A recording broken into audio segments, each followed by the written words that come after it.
Intent merchant ज्यादा तो PR merchant है। एक टेस्ट मैच 1.5 दिन में जीत के Rohit Sharma greatest captain of all time का सर्टिफिकेट मिल गया।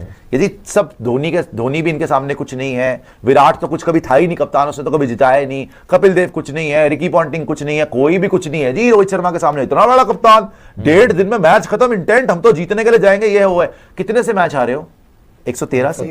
क्या कॉन्ट्रीब्यूशन है आपकी? 8 रन। एक पार्टनरशिप लगा सकते थे। अच्छा, सेकेंड इनिंग में नहीं, पहले इनिंग में मार लेते रन। दोनों ही इनिंग में रन नहीं है, कोई आइडिया ही नहीं है। आपने इस पूरी टेस्ट सीरीज में जबरदस्ती का हुआ बनाया। 83 किया था आई थिंक, वो काम तो लगभग यशस्वी जायसवाल ने कर ही दिया था। लेकिन उसके बाद युवराज सिंह किसने बनना था, सचिन तेंदुलकर किसने बनना था?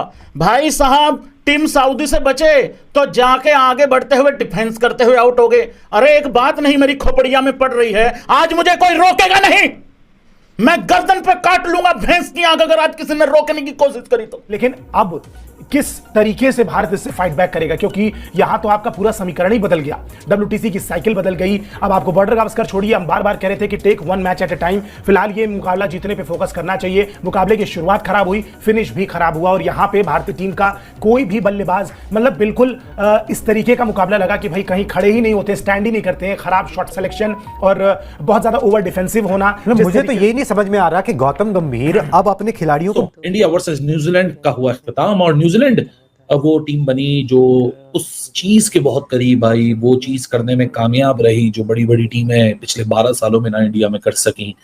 इंडिया की जो होम डोमिनेंस थी उसका खात्मा, तो मैं ये नहीं बोलूंगा कि एक सीरीज को हारने से वो खात्मा हो जाता है।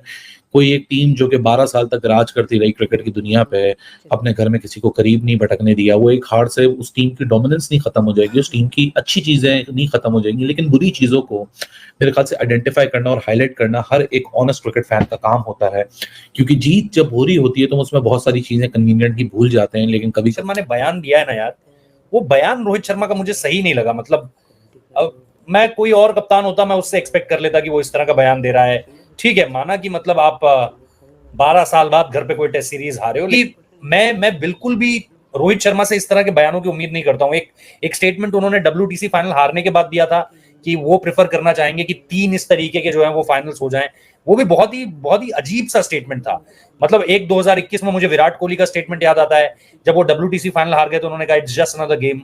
तो मतलब यार ये सारी चीजें ऐसी हैं जो मतलब आपको एज ए इंडियन फैन आपको कितना लगाव है अपनी टीम से, आप कितने पैशनेट रहते हो, उन सारी चीजों को पीछे छोड़ते हुए हमें ये लगता है कि यार बस ये जवाब के रूप में ये चीजें सामने निकल कर ना आए कि यार ये तो हो जाता है। देखो 110 रन का जो ये हेर फेर चल रहा है ना इस सीरीज में, या तो हम उनसे 110 रन ज्यादा बनवा देते हैं या हम कम बना रहे हैं। अल्टीमेटली 113 रनों से इंडिया ये मैच हारी है। हार और जीत से किसी को कोई बहुत ज्यादा दिक्कत नहीं है, दिक्कत है जिस तरीके से आप लोग हार रहे हो, जिस तरीके से आप लोगों को जीतना चाहिए था ये गेम। मैं समझ सकता हूं कि सामने वाली टीम खेलने आई है, वो भी आपको हरा सकती है, बट जो हम बेसिक गलतियां कर रहे हैं, कभी हम टॉस सही नहीं पकड़ पा रहे, मतलब टॉस जीतने के बाद क्या करना है, कभी हम आसमान नहीं पढ़ पाते। WTC फाइनल हुआ था, हम आसमान नहीं पढ़ पाए, कभी हम पिच नहीं रीड कर पा रहे, कभी हम टीम नहीं सही खिला पा रहे। हो क्या रहा है, को बोलेंगे क्या? बिल्कुल एग्जैक्टली। मतलब विराट कोहली रोहित शर्मा से बात करेंगे क्या कि भाई हम स्पिन ही नहीं खेल पाए, मतलब हम अपने घर पर स्पिन ही नहीं खेल पाए, स्पिनर कोई नहीं खेल पाए, और अब जिसके पास वर्ल्ड क्लास स्पिनर नहीं है और हमारे वर्ल्ड क्लास स्पिनर को वो खेल गए। और वही मैं कह रहा हूं, आप टीम शीट देखिए, द क्वालिटी ऑफ स्पिनर्स हमारे पास जो हैं और उनके पास जो है उनमें कंपेयर करिए। आप कहेंगे एजाज पटेल, सैंटनर, ये वो, भैया उन्होंने आपको हरा दिया, घर में लगातार 2 टेस्ट मैच हरा दिया, 12 साल की स्ट्रीक तोड़ दी, मजाक की बात नहीं है ये। और 18 कंसेक्यूटिव मतलब लगातार बायलैटरल सीरीज किसी ने नहीं जीती थी। बिल्कुल, वो टूट सकती है, रिकॉर्ड बनते टूटने के लिए। कभी ना कभी टीम इंडिया को हारना था, कभी ना कभी कोई सीरीज में मात मिलती, लड़के मिलती, कोई बेहतर टीम हरा देती, बेहतर क्रिकेट खेल के हरा देती। यहां बेहतर क्रिकेट जरूर न्यूजीलैंड ने खेला है, मगर ये उम्मीद जो टीम इंडिया से लगाई जा रही थी वो बहुत ही ज्यादा थी। विराट कोहली जैसा बड़ा बल्लेबाज, रोहित शर्मा जैसे बड़ेबाज, सरफराज खान इतना स्ट्रगल किया हुआ इन्हीं विकेटों के ऊपर, ऐसे टर्निंग ट्रैक्स के ऊपर, जैसे अभी आयुष भी बोल रहे थे कि कितनी आपकी बल्लेबाजी लाइनअप है, और एक बार नहीं हुआ है। ये नहीं कि मैं लाइटनिंग स्ट्राइक वंस, यहां पे तो 4 बार हो चुका भाई। बिल्कुल, क्योंकि पिछले टेस्ट मैच में 2 इनिंग्स में 4 पारियों में लगातार धराशायी हुए आप, क्लियर कट पूरी तरीके से। अगर जरूरत पड़ी तो 2 दिन टेस्ट मैच बचाने के लिए बल्लेबाजी भी कर सकते हैं। कहां गए वो? 2 दिन में तो 2 बार आउट हो गए। 2 दिन में तो आप 2 बार आउट हो गए, तीसरा दिन खत्म भी नहीं हुआ और मुकाबला ऑलरेडी खत्म है, सीरीज ऑलरेडी खत्म है। है, अभी 2 दिन बचे थे इस टेस्ट मैच में, और ना विकेट ऐसी रैंक टर्नर थी कि आप विकेट को या पिच को लेके दोष मढ़ाना शुरू कर। हिस्ट्री क्रिएट कर दी है और एक लंबे अरसे के बाद जो है वो इंडिया को उसके होम ग्राउंड पे टेस्ट सीरीज में 2-0 से फैसला कुन बर्तरी हासिल कर ली है। डेफिनेटली मोहसिन भाई, ये जो 2-0 का है ये तो अब रिकवरेबल ही नहीं है। अगर इंडिया लास्ट मैच जीतता भी है तो 2-1 से सीरीज अब ये न्यूजीलैंड के नाम हो जाएगी मैक्सिमम, अदरवाइज इस वक्त वो 2-0 से लीड कर रहे हैं।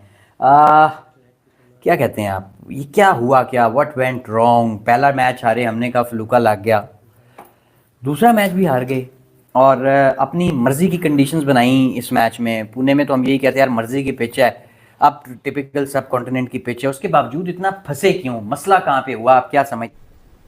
करा लो बैटिंग, लप्पा घुमाया, सऊदी ने बोल्ड मार दिया, 5 तुम्हारे बैटर्स को 0 पे आउट कर दिया। जिम्मेदारी तुमने खुद ही ली ना। सुशांत मेहता तो नहीं बोल रहा रोहित शर्मा की गलती है, रोहित शर्मा खुद ही बोल के गया भाई मेरी ही सारी गलती है, और है भी। आपसे पिच रीड नहीं हो रही। चल भाई तूने बैटिंग करानी थी, ओवरकास्ट कंडीशंस थी, तुमने बोला चलो भाई हम बैटिंग कराएंगे, बाद में पिच सेटल हो जाएगा। तुमने 3 स्पिनर किससे पूछ के खिलाए भाई? इतनी ओवरकास्ट कंडीशन में पहले मैच में 3 स्पिनर खिला दोगे आप? रोहित शर्मा पूरा एक्सपोज हुआ है इस पूरे टेस्ट सीरीज में, टोटली एक्सपोज्ड। रोहित शर्मा तो दी आज तक दी टेस्ट सीरीज हारा नहीं है जी, लख दी लाना टेस्ट सीरीज नहीं हारा। पहली बार चैलेंज मेरा रगड़ के रख दिया उन्होंने, अपने घर पे हार तो गए उठ नहीं पाया, पहला मैच हारा, तेरे को बखला गया, तेरे को समझ नहीं आई कि मैं करूं क्या ना। कबार ऐसे झटके होते हैं जो हमें याद दिलाते हैं। सो लुब्बे लुबाब ये है ना, नटशेल ये है कि न्यूजीलैंड ने इंडिया का फोर्ट्रेस को ब्रीच किया, जो कि 12 साल तक कोई टीम, चाहे वो ऑस्ट्रेलिया की टीम हो, चाहे रिकी पॉन्टिंग कप्तान हो, चाहे अपना बेन स्टोक्स कप्तान हो, चाहे स्टीव स्मिथ कप्तान हो, चाहे कोई भी कप्तान, पैट कमिंस कप्तान हो, जो आए वो जलील होके वापस गए। यानी इस टूर्नामेंट, इस सीरीज से पहले न्यूजीलैंड ने लास्ट 1988 में इंडिया के खिलाफ टेस्ट मैच जीता था और 2 back to back test match वो जीत गए।